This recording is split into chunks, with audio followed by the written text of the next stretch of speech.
നിങ്ങൾ വിചാരിക്കണ്ടേ തെരഞ്ഞെടുപ്പ് കഴിഞ്ഞാൽ കട്ടതൊക്കെ കൊണ്ട് മക്കളെയൊക്കെ കൂട്ടിയിട്ട് അങ്ങ് രക്ഷപ്പെട്ട് കളയാന്ന്? ഞങ്ങളൊക്കെ ആയുസ്സോടെ ഉണ്ടെങ്കിൽ ഓർത്തെഴുതിക്കോ സഖാവ് പിണറായി വിജയ, കട്ടത് മുഴുവൻ കക്കിച്ചിട്ടല്ലാതെ ഈ ജീവിതത്തിലെ പൊതുപ്രവർത്തനം അവസാനിപ്പിക്കൂല. അങ്ങനെയുണ്ട്. ഒരു തെരഞ്ഞെടുപ്പ് കഴിഞ്ഞാൽ കട്ടങ്ങ് പോവാ, എന്നിട്ട് അടുത്ത ഗവൺമെന്റ് വരുമ്പോഴോ അങ്ങനെയൊക്കെ അങ്ങ് പോവാ. പള്ളി പറഞ്ഞാൽ മതി. അതിന് നടക്കുമോ നിങ്ങൾ വിചാരിക്കരുത്. നിങ്ങൾ ഈ രാജ്യത്തെ മോഷ്ടിച്ചു കൊണ്ടുപോയത് അറിയാൻ ബാധ്യതല്ലേ? ഞങ്ങളുടെ ഉത്തരവാദിത്തല്ലേ?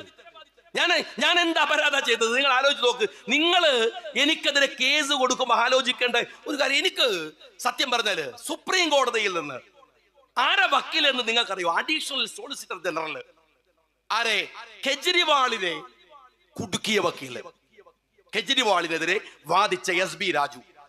രണ്ടാമത്തെ വക്കീലാണ് ഞങ്ങള് ഒരു സിറ്റിങ്ങിന് 25 ലക്ഷം രൂപ കൊടുക്കുന്ന നീരജ് കൗൾ. എനിക്കെതിരെ ഞാൻ എന്റെ ആവതിനനുസരിച്ചിട്ട് ഞാനൊരു വക്കീലിനെ വെക്കുകയാണ്. 11 മണിക്ക് എന്റെ ബഹുമാന്യനായ സഹോദരൻ നമ്മുടെ പ്രിയപ്പെട്ട MP ഹാരിസ് മീരാനും, അതുപോലെ തന്നെ അവിടെ നിന്ന് ഡൽഹിയിൽ നിന്ന് പ്രിയപ്പെട്ട അഡ്വക്കേറ്റ് മർസൂഖും വിളിച്ചിട്ട് പറയാണ് നമ്മൾ ജയിച്ചു. ഞാനിങ്ങനെ ദേഹത്ത് തൊട്ടു നോക്കുകയായിരുന്നു. എനിക്ക് അള്ളാഹുവിന്റെ ഒരു സ്പർശമുണ്ടല്ലോ. സ്നേഹമുള്ളവരെ, ജീവിതത്തിൽ നമുക്ക് അങ്ങനെ ചില ഘട്ടങ്ങൾ ഉണ്ടാകും. അള്ളാഹു നമ്മളെ ചേർത്ത് വെക്കുന്നത്, അള്ളാഹു നമ്മളെ ഒന്ന് തൊടുന്നത് അപൂർവങ്ങളിൽ അപൂർവമായി നമുക്ക് അനുഭവപ്പെടുന്ന ഒരു ഘട്ടമാണ്. ആ ഫീലിംഗ് ആണ് നാഥന്റെ മുമ്പിൽ ഞാൻ ആ നിമിഷം സുജൂദിലേക്ക് പോയി. എനിക്ക് എങ്ങനെയാണ് കഴിയുക ഇവരോട് മത്സരിച്ച് ജയിക്കാൻ? നീതിയില്ലെങ്കിൽ, സത്യമില്ലെങ്കിൽ, ധർമ്മമില്ലെങ്കിൽ, അതിനകത്ത് സത്യസന്ധമായ കാര്യമില്ലെങ്കിൽ. 2 കേസാണ് തള്ളിയത്. ഒന്ന് ED, ഒന്ന് വിജിലൻസിനെ. എത്ര ഉപദ്രവിച്ചു എന്ന് നിങ്ങൾക്കറിയോ? ഞാൻ 4 കൊല്ലം MLA ആയി നിൽക്കുമ്പോ ഒരു ഉറുപ്പിക സാലറി ഇല്ല. തിരുവനന്തപുരത്ത് നിങ്ങളൊക്കെ വരുമ്പോ വയനാട്ടുകാരല്ലേ നീ വന്നാൽ എന്റെ MLA ക്വാർട്ടേഴ്സിൽ വരാം. അവിടെ വന്നാൽ ഞാനിങ്ങനെ പത്രാസിൽ ഇരിക്കുന്നുണ്ടാവും. ക്വാർട്ടേഴ്സിന്റെ വാടക ഞാൻ കൊടുക്കണം. അറിയോ നിങ്ങള്? 4 കൊല്ലം ഒരു ഉറുപ്പിക തരാതെ നിങ്ങൾ എന്താ അപരാധ ഞാൻ ചെയ്തത്? ഞാൻ എന്താ അപരാധ ചെയ്തത്? ആ കേസുകള്, കള്ളക്കേസുകൾ ഉണ്ടാക്കി നിങ്ങൾ അതിനെ നടത്തി.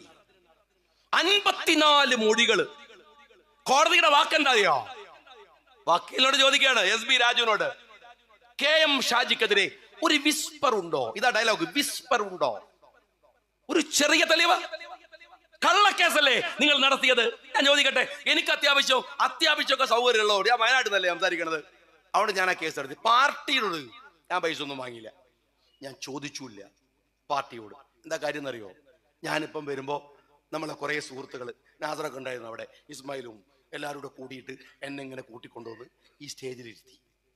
നിങ്ങൾ താഴെ ഇരിക്കുകയാണ്, ഞാൻ നിങ്ങളുടെ കുറച്ച് മുകളില് ഇവിടെ നിൽക്കുകയാണ്. നിങ്ങൾ ഹൃദയം അറിഞ്ഞിട്ടാണ് ഷാജി അവിടെ നിന്നോ എന്ന് സമ്മതിച്ചത്. ഇനിയും എനിക്കിവിടെ നിൽക്കണമെന്നുണ്ടെങ്കിൽ ഞാൻ ഒരു അഴിമതിക്കാരനല്ലെന്ന് തെളിയിക്കേണ്ട ബാധ്യത എന്റേത് മാത്രമാണ്. എന്റെ ബാധ്യതയാണ്. ഞാൻ ഒറ്റയ്ക്ക് കേസ് നടത്തി. പല സുഹൃത്തുക്കളും ചോദിച്ചു, പലരും വന്നു എന്നോട്. എന്റെ ആത്മബന്ധങ്ങളുള്ള സുഹൃത്തുക്കളല്ലാതെ ആരുടെ അടുത്ത് പോയില്ല. ഒരു സിറ്റിങ്ങിന് എത്ര രൂപ വേണം സുപ്രീം കോടതിയിൽ എന്ന് നിങ്ങൾക്കറിയാം. പക്ഷെ ഉള്ളിലൊരു കനലുണ്ടായിരുന്നു. എന്റെ മകള് പഠിക്കുന്ന സ്കൂളിൽ പോയി അപമാനിക്കാൻ ശ്രമിച്ചു ഈ പിണറായിയുടെ കയ്യാളന്മാർ. മക്കള് പഠിക്കുന്ന അടുത്ത് കരഞ്ഞു മകള് വീട്ടിൽ വന്നത് എനിക്ക് ഓർമ്മയുണ്ട്. രാവിലെ 7 മണിക്ക് എന്റെ ഭാര്യയെ ചോദ്യം ചെയ്യാൻ കൊണ്ടുപോയിട്ട് രാത്രി 12:30 മണിക്ക് എന്റെ ഉവൈസ്, അന്ന് എന്റെ കൂടെയുണ്ട് ജില്ലാ ട്രഷറർ, വീട്ടില് എന്നെ സമാധാനിപ്പിക്കാൻ ഞാൻ പൊട്ടിത്തെറിച്ച് ബഹളമുണ്ടാക്കുമ്പോഴാണ് എന്നെന്തും ചെയ്തോ നിങ്ങള്.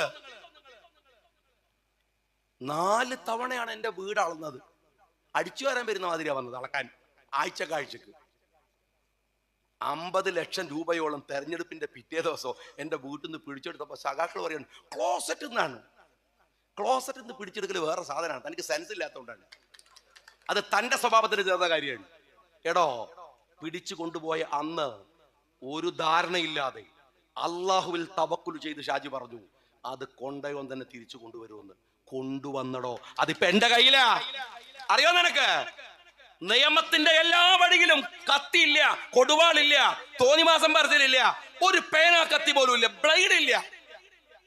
നിയമത്തിന്റെ വഴിയിൽ അയാൾ യാത്ര ചെയ്യുമ്പോഴൊക്കെ എനിക്കൊരു പ്രാർത്ഥന ഉണ്ടായിരുന്നുള്ളൂ. അല്ലാഹുവേ, നമ്മൾ ആയുസിന് വേണ്ടി നമ്മൾ പ്രാർത്ഥിക്കുമല്ലോ, പടച്ചോനെ ഈ കേസ് തെളിയുന്നവരെ ആ പിണറായി വിജയനും ആയുസ് കൊടുക്കണേ. ഞാൻ അങ്ങനെ ദ്വാരക്കുന്ന എന്നെ പറ്റി നിങ്ങളൊന്ന് ആലോചിച്ച് നോക്കിയാൽ. ഇവിടെ വന്നിട്ട് ഞാനിങ്ങനെ പറയുന്നിട്ട് രാവിലെ ഇരുന്നിട്ട് പിണറായിക്ക് ആയുസ് കൊടുക്കണേ. ഇത് കാണാൻ ആ മനുഷ്യൻ കണ്ണ് നിറയെ കണ്ടു. ഒരു കാര്യം നിങ്ങൾ ഓർത്തോ, നേരുണ്ടെങ്കിൽ നമുക്കൊരു പാർട്ടിയുടെ കൊടി പിടിച്ച് മുന്നോട്ട് പോകുമ്പോ കൂടെ നിൽക്കുന്ന പ്രവർത്തകരുണ്ടല്ലോ, അതൊരു ചെറിയ ബലമല്ല, അതൊരു ചെറിയ ബലമല്ല. അവർ തരുന്ന ഒരു ആത്മവിശ്വാസം ഉണ്ടല്ലോ, അതുണ്ടെങ്കിൽ ഏത് ഇരട്ടച്ചങ്കനും നമുക്ക് പുല്ലിന്റെ വില മാത്രമേ ഉണ്ടാവൂ എന്ന് നിങ്ങൾ മനസ്സിലാക്കിക്കോ. നിങ്ങൾ ഒന്നുകൂടെ മനസ്സിലാക്കേണ്ടതെന്ന് വെച്ചാല് ഈ സമ്മർദ്ദം ഉണ്ടല്ലോ, കേസ് കൊടുക്കുക, ഇടങ്ങേറാക്കുക എന്നൊക്കെ പറയുന്ന സാധനം ഉണ്ടല്ലോ, നിങ്ങൾ വിചാരിക്കണത് നമ്മളങ്ങ് ശരിയാക്കാനാ? അല്ല, അതൊരു കോംപ്രമൈസ് തന്ത്രമാണ്. അത് രാഷ്ട്രീയത്തില് നിങ്ങൾ ഓരോ ഘട്ടത്തിലെത്തുമ്പോൾ നിങ്ങൾക്ക് മനസ്സിലാവും. അതൊരു തന്ത്രമാണ്. എങ്ങനെ അറിയങ്ങള്? നമ്മളങ്ങനെ കുടുക്കി മുറുക്കി കുടുംബത്താരെ ഇടങ്ങാറാക്കി പൈസ എടുക്കെങ്കിലും പോകുമ്പോഴത്തേക്കും പറയും സുപ്രീം കോടതിക്ക് 14 കേസാണ്, സുപ്രീം കോടതി കേസുണ്ട്. അവിടെ ഒരു കല്യാണത്തിന് പോകുമ്പോൾ പറയൂ നാളെ ഡൽഹിയിൽ കേസാണ്, വേറൊരു സ്ഥലത്തേക്ക് പോകുമ്പോൾ പറയൂ നാളെ എറണാകുളത്ത് കേസാണ്. ഇങ്ങനെ മനുഷ്യരെ ഇടങ്ങാറാക്കിക്കോ. നമ്മൾ പണ്ടാറ് വേണ്ടെന്ന് എന്ത് പറഞ്ഞ എന്തെങ്കിലും ആയിക്കോട്ടെ അപ്പോൾ വരും. ഒന്ന് മയത്തിൽ പറയും ഷാജി, നമുക്ക് നോക്കാം, കേസൊക്കെ നമുക്ക് പിൻവലിക്കാം. അതുവരെ പിണറായി വിജയൻ എങ്ങനെ ഷാർപ്പായിട്ട് അറ്റാക്ക് ചെയ്തുകൊണ്ടിരുന്ന ഞാൻ പതുക്കങ്ങ് വിഡ്രോ ചെയ്യാണ്. അപ്പൊ സഖാക്കൾ പറയാണ് ഷാജി ഇപ്പൊ പഴയ പോലെ ഒന്നും പറഞ്ഞില്ലട്ടാ, അവന് മനസ്സിലായി ഇയാളൊക്കെ വലിയ സംഭവമാണെന്ന്. അപ്പൊ എന്തായി? കള്ളന്റെ ഇമേജ് ഇരട്ടിയായി. ഇതൊരു തന്ത്രമാണ്. ആ തന്ത്രം ഏതാണെന്ന് അറിയണമെങ്കിലേ പിണറായി വിജയന് തെരഞ്ഞെടുപ്പ് കഴിഞ്ഞ കേരളത്തിലെ തെരഞ്ഞെടുപ്പ് കഴിഞ്ഞതിന്റെ പിറ്റേ ദിവസം പെണ്ണുങ്ങളെയും കുട്ടികളെയും കൂട്ടി ടൂർ പോയത് നോക്കിയാൽ മതി. വേറൊരു സ്റ്റേറ്റിലേക്ക് പോയില്ല. എന്താ നരേന്ദ്രമോദി പറഞ്ഞു, എന്റെ മോളെ SFIO കേസ് കൂട്ടിയിട്ട് പണി തരും, ഇറങ്ങണ്ട, പൊയ്ക്കോന്ന് പറഞ്ഞു, പൊയ്ക്കോന്ന് പറഞ്ഞു. കേരളത്തിലെ തെരഞ്ഞെടുപ്പ് കഴിഞ്ഞതിന്റെ പിറ്റേന്ന് നാട് വിട്ടു കേരളത്തിന്റെ മുഖ്യമന്ത്രി പിണറായി വിജയൻ. എന്നല്ല, ഇന്ത്യയിൽ CPM-ന്റെ അവസാനത്തെ ഈ ഒറ്റ മുഖ്യമന്ത്രി. ലാവ്ലിന് കേസ് വെച്ചാണ് പിണറായി വിജയ നിങ്ങൾ RSSന് വേണ്ടി വിടുപണിയെടുക്കുന്നത്. സ്വന്തം മകളെ SFIOയിൽ നിന്ന് രക്ഷിക്കാനാണ് സഖാവ് പിണറായി വിജയ തൃശൂര് നിങ്ങൾ സുരേഷ് ഗോപിക്ക് വിട്ടുകൊടുത്തു. ഇത് പൊളിറ്റിക്കൽ കോംപ്രമൈസ് ആണ്. ഈ കോംപ്രമൈസിന്റെ മുമ്പില് ആളുകളെ കൊണ്ടുപോയി വെക്കാനാണ് ഇവർ ഈ സമ്മർദ്ദങ്ങൾ ഉണ്ടാക്കുന്നത്. ശശികല എന്ന് പറയുന്ന സംഘ് പരിവാറിന്റെ വിഷകല ഒരിക്കല് വലിയ വർത്തമാനങ്ങൾ പറയാൻ തുടങ്ങി. അതിനകത്ത് അവരുന്നയിച്ച ഏറ്റവും ഭീകരമായ നിറകെട്ട ആരോപണം എന്താണെന്ന് അറിയുമോ? ദേവസ്വം ബോർഡിന്റെ പണം ഉപയോഗിച്ചാണ് ഇവിടെ മദ്രസകൾ ഉണ്ടാക്കുന്നത് എന്ന്. ദേവസ്വം ബോർഡിന്റെ പണമാണ് ഇവിടെ ശമ്പളം കൊടുക്കാൻ ഉപയോഗിക്കുന്നത്. അങ്ങനെ ഹിന്ദുക്കളുടെ പൈസ കൊണ്ടാണോ ശബരിമലയിൽ വരുന്ന വിശ്വാസികളായ ഹിന്ദു സഹോദരന്മാർ അവരിടുന്ന കാണിക്കയാണോ മദ്രസ ഉണ്ടാക്കാൻ ഉപയോഗിക്കേണ്ടത്? മുസ്ലിങ്ങൾക്ക് ഉപയോഗിക്കേണ്ടത്? മുസ്ലിമാരുടെ പെൻഷൻ കൊടുക്കേണ്ടത്? അത് തെറ്റല്ലേ? ആർക്കാണത് തെറ്റല്ല എന്നറിയാവുന്നത്?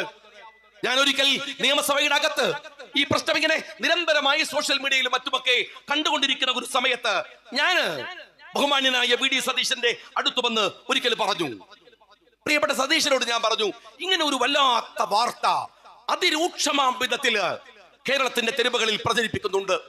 ഇത് വലിയ കമ്മ്യൂണൽ പോളറൈസേഷൻ ഉണ്ടാക്കും. ഈ RSS സംഘപരിവാരങ്ങൾ ആസൂത്രിതമായി നടത്തുന്ന ഒരു പ്രചാരണമാണ്. സതീശൻ എന്നോട് പറഞ്ഞു, ഷാജി അതിനെന്ത് കാര്യമുണ്ട്, നമുക്കറിയില്ലേ?